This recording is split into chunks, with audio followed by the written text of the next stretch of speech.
Plantation crops. सबसे पहले हमें ये जानना ज़रूरी है कि प्लांटेशन क्रॉप्स आखिर होती क्या है। So they are a woody perennial crop. ये वुडी होती हैं, पेरिनियल होती हैं, grown on a large continuous area. ये इम्पॉर्टेंट है, बहुत ही लंबे और बड़े एरिया में ये ग्रो की जाती हैं। जब भी आप किसी प्लांटेशन क्रॉप की प्लांटेशन देखते हो तो आपको पता लगेगा कि जहाँ तक आप देखते जा रहे हो वहाँ तक आपकी जो है यही प्लांटेशन चल रही है। तो इतने बड़े एरिया में जो है ये एक साथ लगाई जाती हैं and they are managed by an individual और अ कंपनी। कभी कभी जब बहुत ज़्यादा बड़ी प्लांटेशन नहीं है तो कोई अकेला इंसान भी इसको देख सकता है, और या फिर कोई बड़ी कंपनी, क्योंकि यहाँ पर एक लार्ज स्केल प्रोसेसिंग भी इन्वॉल्व होती है और रॉ प्रोड्यूस की जो है वो मार्केट में इतनी डिमांड नहीं है। लेकिन प्रोसेस प्रोडक्ट को अगर आप जो है मार्केट में दे रहे हो तो बहुत अच्छे इसके रेट मिल जाते हैं। वो इसीलिए एक पूरा वेल सेटअप ऑर्गेनाइजेशन चाहिए इसकी हैंडलिंग के लिए। And the produce of which is consumed only after processing. Hardly there is a crop in plantation crops, hardly there is a plant जो कि जिसका प्रोड्यूस ऐसा है जिसको आप इमीडिएटली जो है कंज्यूम कर सकते हो। They need some sort of processing before consumption. ये कुछ कैरेक्टरिस्टिक्स होते हैं जो कि प्लांटेशन क्रॉप्स के होते हैं। अब हमें लगेगा कि वेजिटेबल्स भी तो कुक करने के बाद में ही खाई जाती हैं, लेकिन उनको आप रॉ फॉर्म में भी खा सकते हो। So these are plantation crop and वो एरिया, वो जगह जहाँ पर ये प्लांटेशन क्रॉप लगाई जा रही है that is known as state और प्लांटेशन। जैसे आपने टी स्टेट्स के बारे में सुना होगा, कॉफ़ी स्टेट्स के बारे में सुना होगा, तो वो large scale plantation of teas are known as tea estate. Plantation crops are cultivated on an extensive scale. Produce has to be processed before they are put to use, and they are high value commercial crops. Essentially they all are perennial. इसमें examples हैं areca nut, cocoa, cashew nut, coconut, coffee, oil palm, bitter wine, rubber and tea. These are the examples of plantation crops. Certain plantation crops are sun loving. अब दो तरह की crop है, कुछ sun loving है और कुछ शेड लविंग है। तो सन लविंग है आपकी कोकोनट, कैशू नट, रबर, ऑयल पाम और अरेका नट, और जो शेड लविंग है वो है आपकी कोकोआ, टी, कॉफ़ी और beetle wine.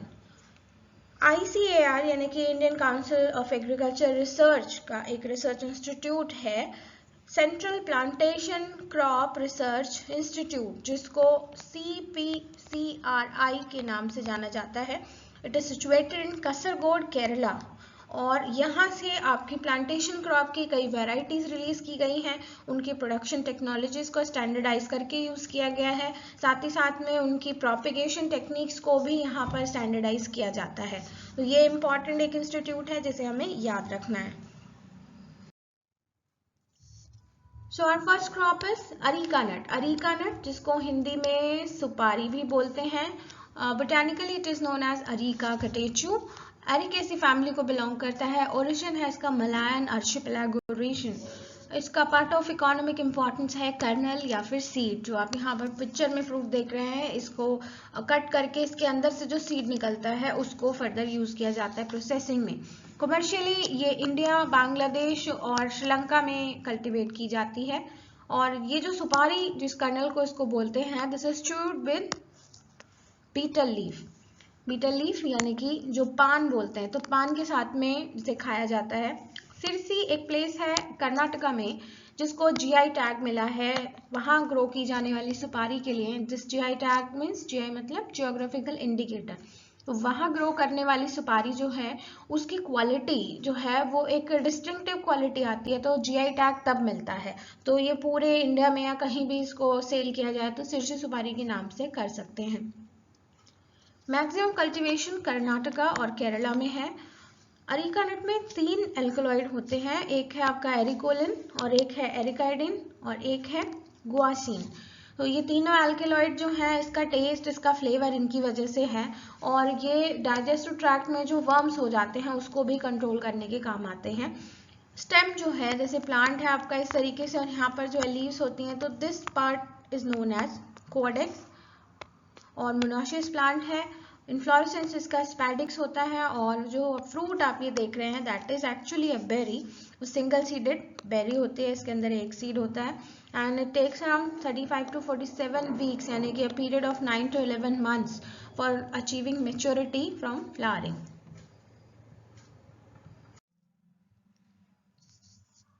Important varieties are Thirthahalli, Shrivardhan, Mohitnagar, Kahikuchi, Mangala, Sumangala और Shrimangala. These three varieties, Mangla, Sumangala and श्रीमंगला, they are released from CPCRI. और मंगला चाइना से इंट्रोड्यूस की गई है और सुमंगला इंडोनेशिया से इंट्रोड्यूस की गई है और श्रीमंगला जो है सिंगापुर से इंट्रोड्यूस की गई है। वहाँ से वैरायटी लाकर इंडिया में और फिर इनका फर्दर सूटेबल सिलेक्शन किया गया और उस सिलेक्शन को इन नामों से रिलीज किया गया है। आमतौर पे बनाना को जो है इंटरक्रॉप किया जाता है कैनोपी का टेम्परेचर कम करने के लिए और डायरेक्ट सन के इम्पैक्ट से भी बचाने के लिए, जिससे कि वो सन स्कॉचिंग जो है वो कम रहती है। It is propagated through seed और एक सीड का लगभग वेट जो है वो 35 ग्राम या उससे ऊपर होना चाहिए। 2-3 months old sprout जो है with 2 to 3 leaves, they are transplanted to the secondary nursery. तो primary nursery and secondary nursery दोनों यहाँ पर लगती हैं। And seedlings are transplanted at 12 to 18 months age when there are around 5 to 7 leaves. यानी कि इसके बाद सेकेंडरी नर्सरी में ट्रांसप्लांट करने के बाद में जब वो करीब 1-1.5 साल का प्लांट हो जाता है, 5 to 7 leaves का हो जाता है, तब इसको ट्रांसप्लांट किया जाता है। And seedlings they are lifted with ball of earth. They are planted during May, June or August, September depending upon the soil type. Light soil है तो मई जून में और heavy soil है तो आपका अगस्त सितंबर में। स्पेसिंग जो है 2.7 मीटर रखी जाती है स्क्वायर प्लांटिंग सिस्टम में। On slopes covering cropping is to be done to prevent soil erosion, weed growth and to add organic matter. तो कवर क्रॉपिंग जो है वो यहाँ पर जरूरी है और लेग्यूम्स को अक्सर जो है कवर क्रॉप्स की तरह यूज़ किया जाता है, जैसे कि मिमोसा, इन्विसा और स्टाइलोसेंथस, ग्रेसिलिस और कैलापोगोनियम, म्यूकेनॉइड्स, ये कुछ कवर क्रॉप्स हैं जो कि लेग्यूमिनस हैं। And these cover crops they are sown at the beginning of monsoon and applied in September. यानी कि जो आपके मॉनसून में सोइंग करने के बाद में कवर क्रॉपिंग को, अगर आपने लेग्यूम्स को as a green manuring crop ले रहे हो तो उस समय इसको मिला देना सॉइल के अंदर। These intercrops can also be grown in between areca nut plants, और क्योंकि लॉन्ग बेयरिंग पीरियड है इसका, अराउंड 5 to 7 years जो है इसको बेयरिंग में लगते हैं, तो इसलिए इसको यहाँ पर इंटरक्रॉप्स जो है लगाए जा सकते हैं सक्सेसफुली। हार्वेस्टिंग जो है वो पर्पस पे डिपेंड करती है। देयर आर 2 kind ऑफ सुपारीज जो कि बनाई जाती हैं प्रोसेसिंग करके, 40 सुपारी एंड कलीपक सुपारी। तो अगर 40 सुपारी बना रहे हैं तो फुली राइप नट लेना है, 9 months ओल्ड जो है वो होना चाहिए एटलीस्ट, और जब येलो से ऑरेंज जो है ये फ्रूट का कलर हो जाता है तब is the right time to harvest which comes around December to March. दूसरा जो कलीपक के लिए है उसमें आपको 6 to 7 months ओल्ड जो है वो फ्रूट हार्वेस्ट करना है, और ये जो स्टेज है वो जुलाई टू दिसंबर के बीच में आती है। और एवरेज यील्ड जो है 10 kg पर पाम है per year 10th year onwards. और जो पूरे हेक्टेयर का है अगर हम देखें तो 1250 से 1500 kg per hectare yield can be achieved. Now comes the processing part. So processing में 40 सुपारी अगर आपको बनानी है, 40 सुपारी और कोटापक, तो ड्राई नट जो है बेसिकली ये होता है जिसको 9 to 10 months after flowering harvest किया जाता है at full maturity and then they are sun dried and dehusk. इसके बाहर का जो कवर है फ्रूट कवर वो निकाला जाता है and then it is cut into 2 half transversely और लॉन्गिट्यूडनली। देन मॉइस्चर कंटेंट इसका 10 to 12% तक रिड्यूस किया जाता है और ड्राइड कर्नल जो है फर्दर दोबारा से स्मॉल पीसेस में कट किए जाते हैं मार्केटिंग के लिए on the basis of requirement. Then दूसरे तरह की सुपारी है कलीपक सुपारी, जिसको कैंपडी की भी बोलते हैं, और it is most popular in Karnataka, और इट्स स्वीट सुपारी की तरह इसको कंज्यूम किया जाता है। नट्स यहाँ पर डीहस किए जाते हैं और यहाँ पर जो है 6 to 7 months में इनकी हार्वेस्टिंग होती है, यानी कि जो नट्स हैं वो सॉफ्ट होते हैं। तो कट करके इनको पानी में बॉईल किया जाता है और इस पानी में जैसे बॉईल कर रहे हैं तो उसका नट का एक्सट्रैक्ट आ जाता है, तो वो एक तरह का कोटिंग का काम करता है, उसको कली बोलते हैं, इसीलिए इसका नाम कली सुपारी है या फिर कली पक सुपारी है। तो which darken on the repeated boiling becomes dark, यानी कि अगर इसी एक्सट्रैक्ट को बार बार जो है अलग अलग इसमें सुपारी डाल के इसको दोबारा से बॉईल किया जाता है तो उसका कलर डार्क हो जाता है, और फिर जो है इसी पानी के अंदर सिलेक्टेड नट पीसेस को दोबारा से डाला जाता है और फिर से बॉईल किया जाता है और फिर सन ड्राइंग कर ली जाती है और ग्रेडिंग करके पैकेजिंग कर लेते हैं। तब जो इसका कलर होता है, जैसे यहाँ पर आपको हल्का ब्राउनिश कलर दिख रहा है, वहाँ पर जो है वो मेहरून कलर आपको दिखाई देने लग जाता है उसके ऊपर। Next crop is coconut, which is botanically known as Cocos nucifera. It also belongs to the same family as the areca nut, Ericaceae. It belongs to the origin from Indo-Malayan region और सबसे useful ये palm है in the world, hence it is known as kalpa vriksha. कल्प वृक्ष उसको बोलते हैं जिसका हर पार्ट जो है प्लांट का यूज होता हो। ये 60 to 65% एडिबल ऑयल प्रोड्यूस करता है और इसका जो एडिबल पोर्शन है जो कि हार्ड एंड वाइट एंडोस्पर्म है उसको वाइट मीट भी बोलते हैं। कोपरा एंड बॉल कोपरा बनाने के लिए इसका यूज होता है, और कोकोनट वाटर जो कि टेंडर कोकोनट के अंदर होता है, it's a nourishing drink. Fruit इसका ड्रूप है और स्टोनी एंडोकार्प इसके अंदर होती है। एंड मैक्सिमम कल्टीवेशन जो है इंडिया में वो केरला में ऑब्जर्व किया गया है और कर्नाटका और आंध्र प्रदेश इसके बाद आते हैं। India ranks third in the production after Indonesia and Philippines.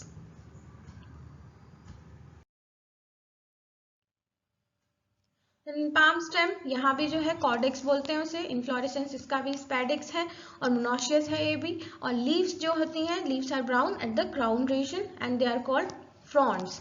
जो क्राउन रीजन कैसे, जैसे ये अगर आपका कॉर्डेक्स है तो इस जगह पर जो है लीव्स निकलती हैं और ये वाला जो है इसको फ्रॉन्ट्स बोलते हैं, इस रीजन को जहाँ से ये पत्तियाँ निकल रही हैं इनको।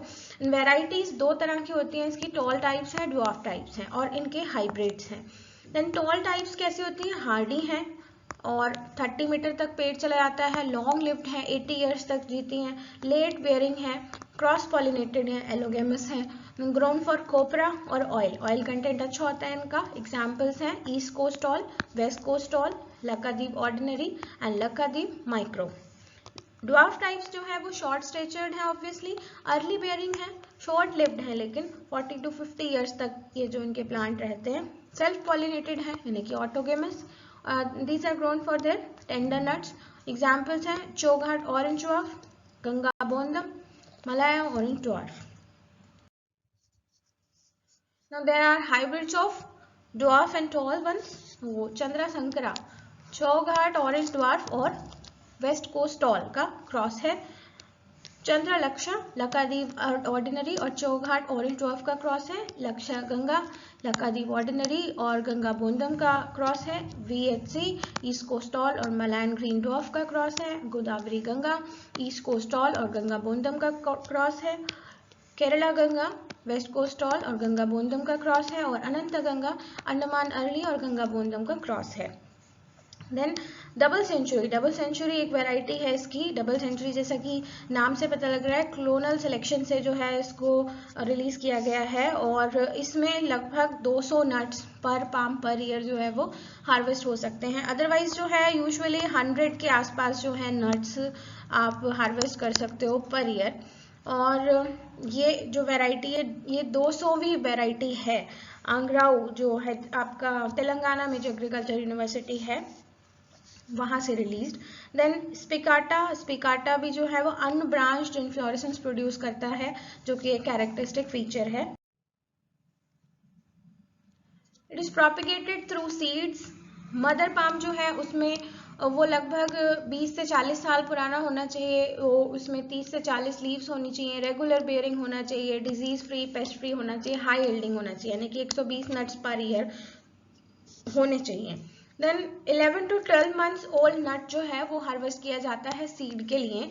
9 to 12 months ओल्ड सीडलिंग, यानी कि इस नट को हार्वेस्ट करके इसको नर्सरी में लगाया जाता है, जैसे यहाँ पर ये लगा हुआ दिख रहा है आपको. और जब ये जो है वो 9 to 12 months ओल्ड हो जाता है तब इसकी ट्रांसप्लांटिंग कर दी जाती है और इसमें 6 to 8 ओपन लीव्स होनी चाहिए. प्लांटिंग मानसून के टाइम पे की जाती है और टोल वाले जो हैं वो 5 to 7 ईयर्स में फ्लावरिंग देते हैं, जबकि ड्वार्फ वाले आपके 3rd ईयर से फ्लावरिंग देने लगते हैं और 2-3 साल के बाद में इसमें फुल बेयरिंग स्टेज आ जाती है. देन 12 बंचेस जो है वो एक्सपेक्ट किए जाते हैं फ्लावरिंग के every year and they take 11 to 13 months from flowering to maturity. Hollow sound on tapping, brown coloration of husk, they are the maturity indices. अगर आपको जो है कोपरा और ऑयल प्रोडक्शन के लिए इस नट को हार्वेस्ट करना है तो. स्पेसिंग 7 मीटर to 9 मीटर रखी जाती है. ट्राइंगुलर प्लांटिंग सिस्टम और स्क्वायर प्लांटिंग सिस्टम फॉलो किया जाता है. टेंडर नट्स जो है अगर उसके लिए आपको हार्वेस्ट करना है तो 6 to 7 months ओल्ड पे आप हार्वेस्ट करेंगे. ग्रीन हस्क जो है अगर वो उसके लिए आपको हार्वेस्ट करना है तो आप 10 to 11 month पे जो है हार्वेस्ट करेंगे. देन कोपरा एंड ऑयल के लिए 11 to 12 months पे आप हार्वेस्ट करेंगे. सीड के लिए करना है तो ऑब्वियसली ये भी आपका जो है वो 12 months के अराउंड आप इसको हार्वेस्ट करेंगे. टॉल वेराइटीज जो है 60 to 80 नट्स जो है रेनफेड कंडीशन में दे देती हैं और 80 to 100 इरिगेटेड कंडीशन में. इम्पॉर्टेंट पेस्ट जो है वो है राइनोसोरस बीटल और रेड पाम वीवल और कोकोनट एरियोफिट माइट. आप इसका इन्फेक्शन इस फोटोज में देख सकते हैं कि किस तरीके से जो है वो इन्फेक्शन किया हुआ है और पूरी तरीके से जो सैप है वो सक कर लिया है इस एरियोफिट माइट ने. 2 डिजीज है जो बहुत ही इंपॉर्टेंट है. एक है थंजवुर विल्ट. तो थंजवुर एक जगह है वहां पर इसको आइडेंटिफाई किया गया था, उसके नाम पर ये विल्ट का नाम रखा गया. और जैसे आप इस प्लांट को देख रहे हैं इस तरह से पूरी की पूरी प्लांटेशन जो है वो सूख जाती है. गैनोडर्मा जो कि एक तरह का मशरूम वाला फंगस है, मेडिसिनल मशरूम है एक्चुअली ये, वो इस विल्ट का कॉजल ऑर्गेनिज्म है. देन बड रॉट इसमें होता है, तो जहां पर इन्फ्लोरेसेंस आने वाला है वहां पे रॉटिंग हो जाती है जिसकी वजह से जो है कोई भी फ्रूटिंग फ्लावरिंग नहीं होती है. अब आ जाते हैं वैल्यू एडेड प्रोडक्ट्स पे. तो कोकोनट से क्या क्या बनता है? वेट मीट या कर्नल के लिए इसको यूज करते हैं. Desiccated coconut, edible copra, coconut water. Toddy, toddy is an alcoholic drink और फर्मेंटेड ड्रिंक है जिसके अंदर 5.8% अल्कोहल होता है और ये जो है निकाला जाता है इसके इन्फ्लोरेसेंस से. तो जो इन्फ्लोरेसेंस होता है उसको टैप किया जाता है और उसमें से जो है जो लिक्विड निकलता है उसको फर्मेंट किया जाता है और फिर उससे टॉडी बनाया जाता है. मिलिंग कोपरा जो है वो 6% से कम इसमें मॉइस्चर कंटेंट होता है जो उसका मिलिंग के लिए फर्दर यूज़ किया जाता है. कोकोनट ऑयल, फाइबर, कोकोपीट, कोकोपिना. कोकोपिना जो है आपका वो जैसे कोकोनट वाटर है उसका एक ड्रिंक होता है. कोकोनट शेल्स जो हैं वो एज अ फ्यूल यूज़ किए जाते हैं और आपका टैनिन इंडस्ट्री में इनका यूज़ होता है. Thank you.